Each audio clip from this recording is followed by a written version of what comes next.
So thank you very much for sticking about so late in the afternoon. It's good. It's really surprising to see so many people here. It's been a brilliant event so far. So I'm Kash. I only have a very small speaking slot, so I'll try and keep it brief. I'm here to talk about threat intelligence. Just quick 20 seconds about myself. I've been at Fortinet a long time. I'm fortunate enough to manage a group of brilliant engineers that cover EMEA and APAC. What that basically means is I'm lucky enough to have a lot of visibility in a lot of large projects that are happening around the world, and just generally get a good idea of what's happening with threat intelligence within Fortinet and with the agencies that we work with. So, I mean, to keep it nice and simple, the premise really of the discussion today is, there's been a lot of change in threat intelligence. We've adapted in the threat intelligence world, but I think before we actually look at how we've adapted how we've adapted, it's good to understand, why we've had to adapt. Why has threat intelligence actually gone through such a major shift in the last 2-5 years, even decade, potentially. So, I mean, our threat intelligence comes from within Fortinet, from a place called FortiGuard Labs. And if we try to, there's been a lot of the Kudelski, I think I pronounced that right, incident response presentation I thought was very good. The threat landscape that they presented, that the gentleman presented, was very similar to what we would consider to be the active threat landscape. But me personally, if I kind of think of, why we've had to change the threat intelligence kind of world within cybersecurity is, there's a huge volume of information, a huge volume of threats, obviously, that we have to deal with.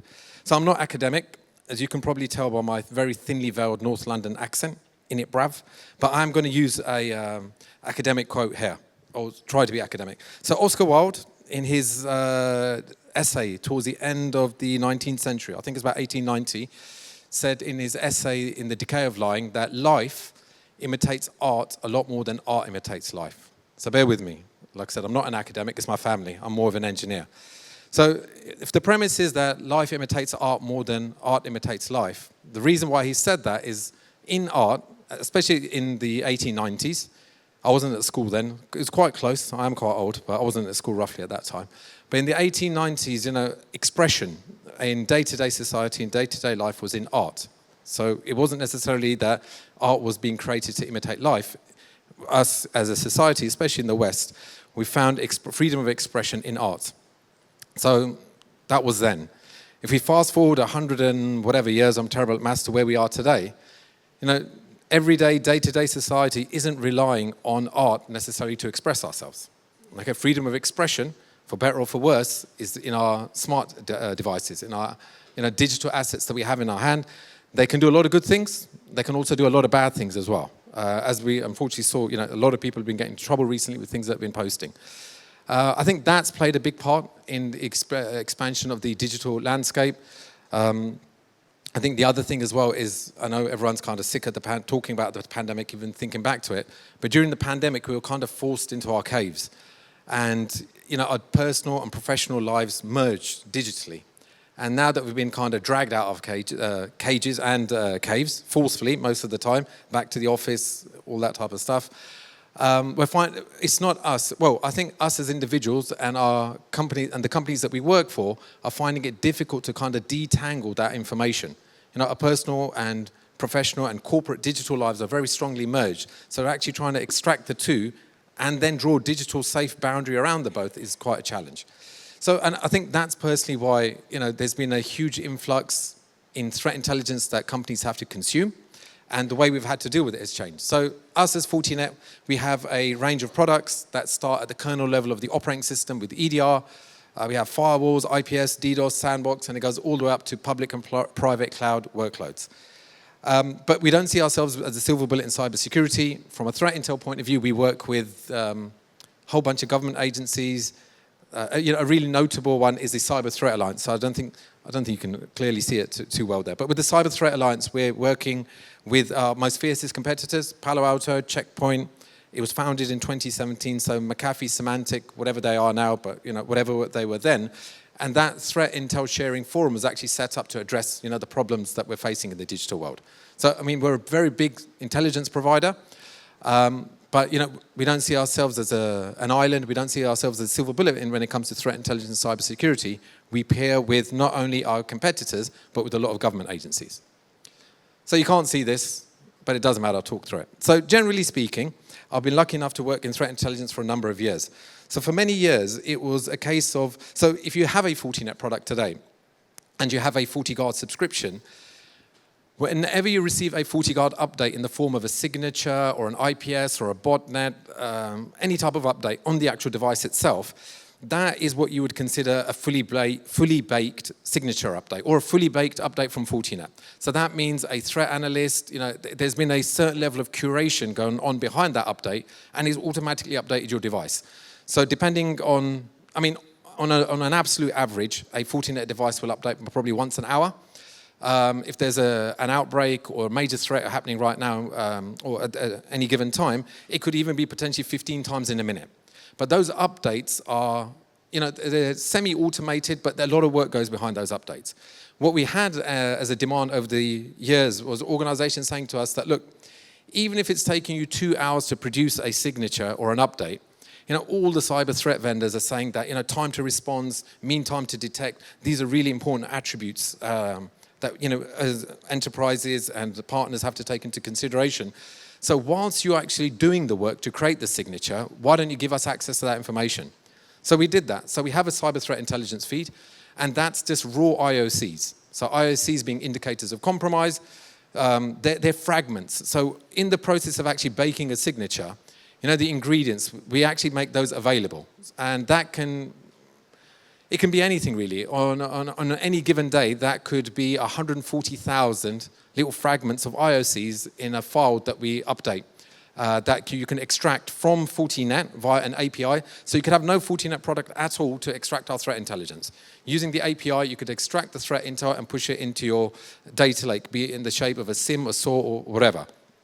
However, what we found is, like I said, with my very bad academic reference to Oscar Wilde, but I think the pandemic one is quite relevant.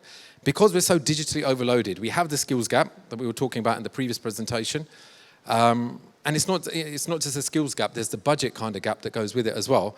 Those IOCs are no longer good enough. So for a long time, even service providers, the service providers that we would work with, they would say, look, just give us more and more information from your threat intel center.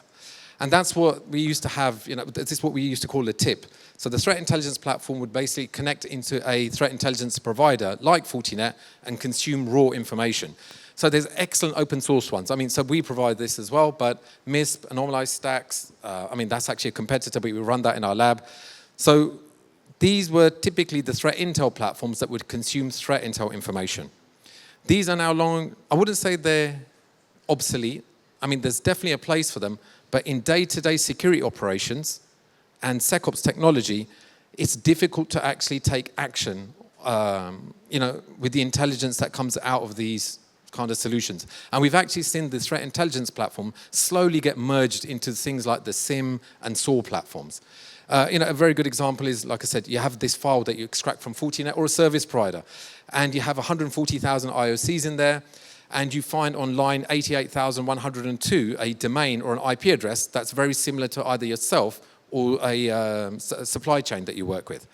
By the time you've actually worked with us to actually understand the source of that IOC, it's already out of date. So we've seen the threat intelligence platform, so this is the way we used to handle threat intelligence, morph now into what we would call contextualized threat intelligence. So this needs to actually not just consume large volumes of data, but to actually contextualize it into something that's relevant for not just yourself, but for your business partners. This is where we've seen the rise of what we call the digital risk protection space. And so, I've been told not to talk about product, but I have to give the product a name, obviously. So something like FortiRecon, what this does, so if you consider your SOC or your cyber defense to be that green circle in the middle, what something like FortiRecon does is our research engineers basically look at you or your partners or your customers' organization as a digital asset from the outside looking in. So your external vulnerabilities, brand protection, C-level staff monitoring, and very importantly, dark web monitoring as well. So quite often we will speak with customers in an incident response situation where they say, look, there is a threat actor on the dark web claiming to have breached our data and actually then selling the data on the dark web. We've tried to actually transact with that threat actor, but because we don't have a certain persona, we don't have a certain reputation, that threat actor or that threat actor group is not interacting with us.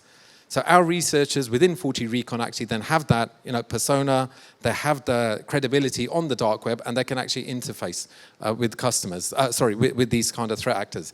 And with FortiRecon, what we've actually found is that the customers are so conscious and they're so aware of the digital supply chain.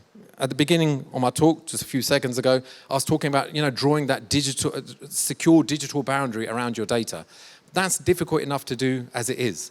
When you then bring in your third parties, your supply chain, it's almost impossible. So what something like FortiRecon allows you to do is actually not just look after your own assets, but then you're operating kind of digital ecosystem and environment as well. So that's where we've seen the rise of contextual threat intelligence, and this is where we've seen the evolution of threat intelligence.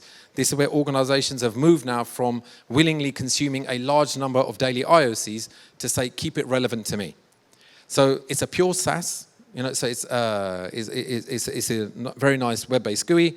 And for those organizations that actually say, look, we've got GUI fatigue, we don't want another management platform, we don't want another management interface, absolutely everything that we do from a SecOps point of view is open API based. So information can be pushed in, can be pushed out using open APIs, NIST framework, MITRE ATT&CK framework, we're compliant with all of those.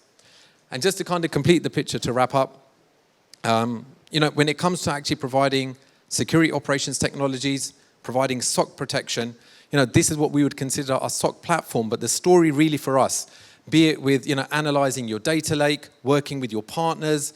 So, just as an example, because I've got a minute or so, the EDP, so early detection prevention stack, for me, that was like the very first virtual security analyst. So technologies like sandboxing, EDR, or NDR are there to supplement your SOC, and they're there to provide almost threat intelligence based on the data in transit on your wire. So they're virtual security analysts. Technologies like Sandbox, EDR, and NDR, obviously would be great if you bought Fortinet, but generally speaking, Sandbox, NDR, and EDR technology really deep analyzes the data in transit on your network and supplements and supports the SOC team. But, underpinning all of that is the contextual threat intelligence that connects to your organization. So from a SecOps perspective, the story for threat intelligence starts with contextual threat intelligence, and then pretty much everything around that maps accordingly. So we have our stand. If you want to obviously further continue this conversation, feel free to come and speak to us. But that was quick, but I hope you enjoyed that. Thank you very much for your time. Hope you have an enjoyable afternoon.